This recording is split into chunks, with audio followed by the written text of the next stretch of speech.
السلام علیکم ورحمۃ اللہ وبرکاتہ۔ ناظرین، ہمارے چینل اے ٹو انڈس میں آپ کا خیر مقدم ہے۔ ہمارا آج کا موضوع ٹاپک ہے منشی پریم چند کے شعری اقوال۔ تو چلیے ویڈیو کا آغاز کرتے ہیں۔ منشی پریم چند جی فرماتے ہیں، دولت سے آدمی کو جو عزت ملتی ہے وہ اس کی نہیں، اس کی دولت کی عزت ہوتی ہے۔ آگے کہتے ہیں، کھانے کا نام زندگی نہیں ہے، آگے بڑھتے رہنے کی لگن کا نام زندگی ہے۔ میں ایک مزدور ہوں، جس دن کچھ لکھ نہ لوں اس دن مجھے روٹی کھانے کا کوئی حق نہیں۔ مایوسی ممکن کو بھی ناممکن بنا دیتی ہے، ماضی چاہے جیسا ہو اس کی یاد ہمیشہ خوشگوار ہوتی ہے۔ شاعری کا اعلیٰ ترین فرض انسان کو بہتر بنانا ہے۔ آدمی کا سب سے بڑا دشمن اس کا غرور ہے، آدمی کا سب سے بڑا دشمن اس کا غرور ہے۔ جوانی پر جوش ہوتی ہے، وہ غصے سے آگ بن جاتی ہے اور ہمدردی سے پانی۔ سچی شاعری کی تعریف یہ ہے کہ تصویر کھینچ دے، اسی طرح سچی تصویر کی صفت یہ ہے کہ اس میں شاعری کا مزہ آ جائے۔ جس طرح انگریزوں کی زبان انگریزی، جاپان کی جاپانی، ایران کی ایرانی، چین کی چینی ہے، اسی طرح ہندوستان کی قومی زبان کو اسی وزن پر ہندوستانی کہنا مناسب ہی نہیں بلکہ لازم ہے۔ وہ کہانی سب سے ناقص سمجھی جاتی ہے جس میں مقصد کا سایہ بھی نظر آئے۔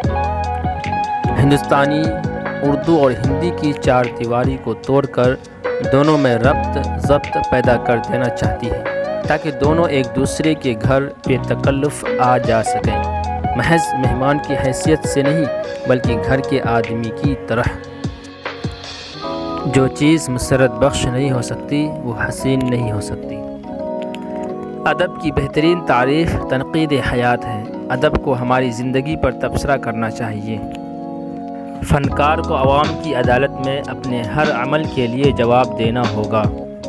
ہمیں حسن کا معیار تبدیل کرنا ہوگا۔ ابھی تک اس کا معیار امیرانہ اور عیش پروانہ تھا۔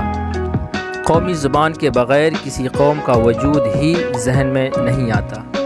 آدمی کا سب سے بڑا دشمن اس کا اہنکار ہے۔ ہندوستان کی قومی زبان نہ تو وہ اردو ہو سکتی ہے جو عربی اور فارسی کے غیر مانوس الفاظ سے گراں وار ہے، اور نہ وہ ہندی جو سنسکرت کے ثقیل الفاظ سے لدی ہوئی ہے۔ ہماری قومی زبان تو وہی ہو سکتی ہے جس کی بنیاد عمومیت پر قائم ہو۔ ہماری کسوٹی پر وہ ادب کھرا اترے گا جس میں تفکر ہو، آزادی کا جذبہ ہو، حسن کا جوہر ہو، تعمیر کی روح ہو، زندگی کی حقیقتوں کی روشنی ہو، جو ہم میں حرکت اور ہنگامہ اور بے چینی پیدا کرے، سلائے نہیں، کیونکہ اب اور زیادہ سونا موت کی علامت ہوگی۔ ہم ادیب سے یہ توقع رکھتے ہیں کہ وہ اپنی بیدار مغزی، اپنی وسعت خیالی سے ہمیں بیدار کرے، اس کی نگاہ اتنی باریک اور اتنی گہری ہو کہ ہمیں اس کے کلام سے روحانی سرور اور تقویت حاصل ہو۔ ہم نے سمجھ رکھا ہے کہ حاضر طبیعت اور رواں قلم ہی ادب کے لیے کافی ہے۔ ہماری ادبی پستی کا باعث یہی خیال ہے۔ ہمیں اپنے ادیب کا علمی معیار اونچا کرنا پڑے گا۔ ہر ایک زبان میں ایک فطری رجحان ہوتا ہے۔ اردو کو فارسی اور عربی سے فطری مناسبت ہے، ہندی کو سنسکرت اور پراکرت سے۔ اس رجحان کو ہم کسی طاقت سے بھی روک نہیں سکتے، پھر ان دونوں کو باہم ملانے کی کوشش میں کیوں ان دونوں کو نقصان پہنچائیں۔